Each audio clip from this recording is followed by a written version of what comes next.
neumonía. No duden de las preguntas simples. Inflamación del parénquima pulmonar.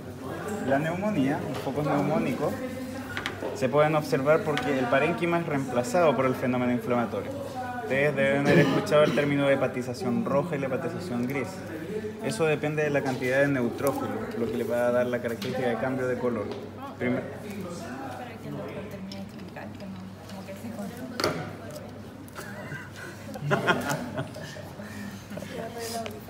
tanto esta muestra de acá tenemos un pulmón, un pulmón izquierdo, lóbulo superior, lóbulo inferior. El lóbulo superior está congestivo.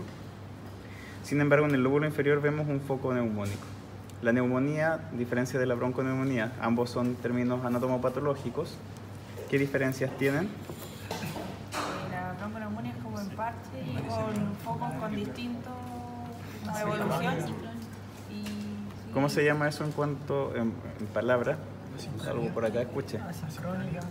Es asincrónica la bronconeumonía. ¿Y la neumonía es? Sincrónica. Y eso debido a la extensión, cómo se extiende el proceso inflamatorio. Uno parte en el bronquiolo o en la vía aérea y se extiende al parénquima, y a través de también diseminación hematógena dentro del pulmón va a generar nuevos focos.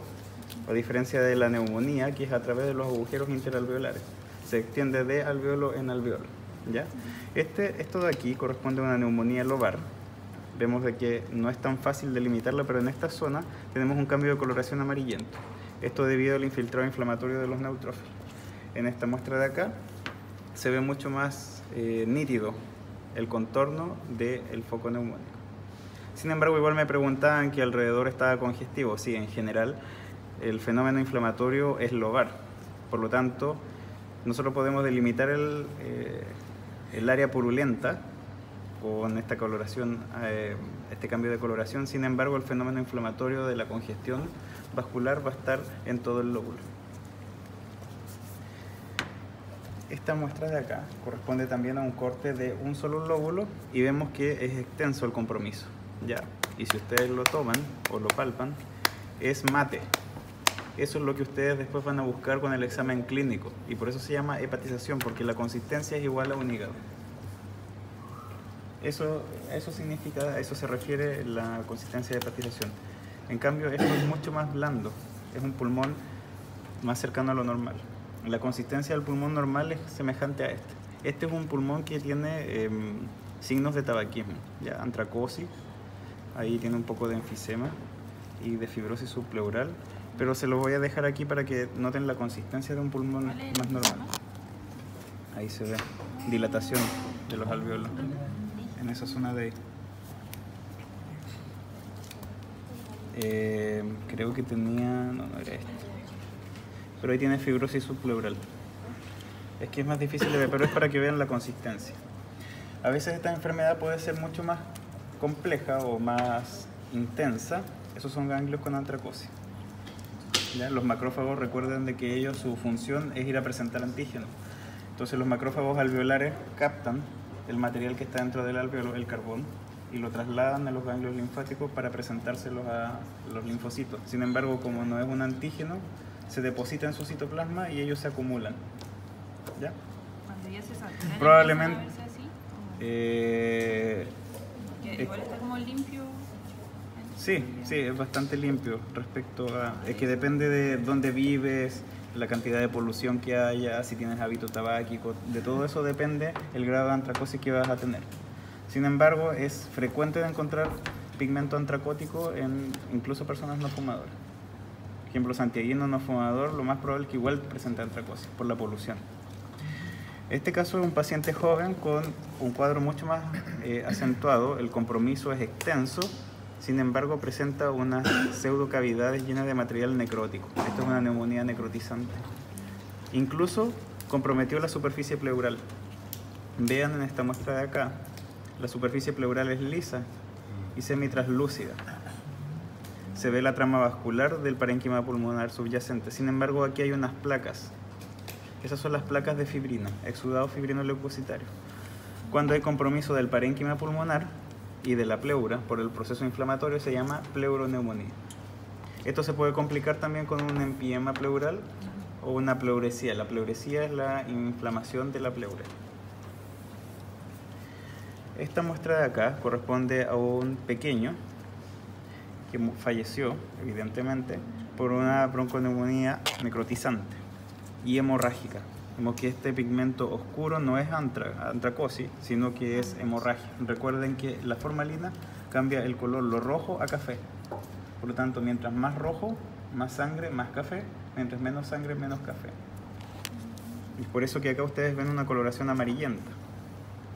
Ya, por las metaloproteinasas de matriz que liberan los neutrófilos. Es el color que le da el color del pus. Se refiere a eso, a la presencia de estas metaloproteinasas de matriz de los gránulos de los neutrófilos. En este caso acá hay necrosis y hemorragia, y estas hemorragias masivas fueron los que provocaron la falla respiratoria y la sepsis en el paciente. También hay compromiso de la superficie, para que vean. ¿No hay absceso ahí o sí? El absceso no está formado, pero aquí sí. Esas áreas necróticas son abscesos. Acá no hay una fístula, recuerden que yo les mostré una fístula, ¿ya? Es una forma de complicación. La fístula es una comunicación entre dos cavidades, ¿ya? Eso es una fístula. En este caso no, porque aquí el tejido es tan friable que al traccionar fue que se rompió, ¿ya? Pero no es una fístula verdadera.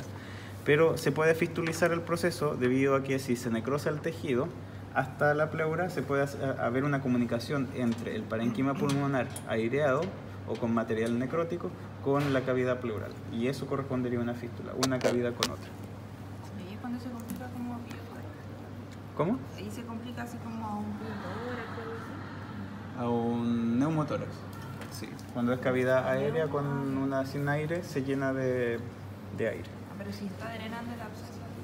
Si drena el absceso, es que va a drenar el absceso un poco de material purulento, pero aire. Entonces, porque es del bronquio hacia la pleura. Entonces, aire hacia una cavidad virtual llena de líquido. En el caso de que haya un sangramiento,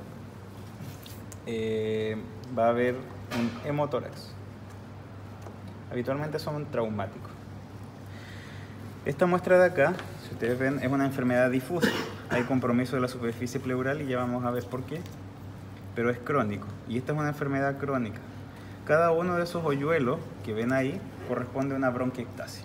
Recuerden que la bronquiectasia es un proceso inflamatorio crónico del bronquio, donde hay fibrosis de la pared bronquial, inflamación de la pared bronquial, hay hiperplasia del epitelio y además hay habitualmente material mucoideo en el interior, lo que favorece el sobrecrecimiento bacteriano y la infección.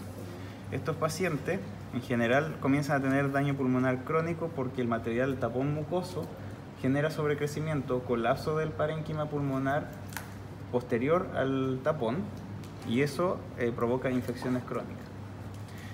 Hidroarsenicismo crónico es una causa de bronquiectasias crónicas. Estos pacientes necesitan usar bombitas para broncodilatar, botar la expectoración, kinesioterapia de forma crónica. Y otra causa de bronquiectasias crónicas también es la fibrosis quística. ¿Ya?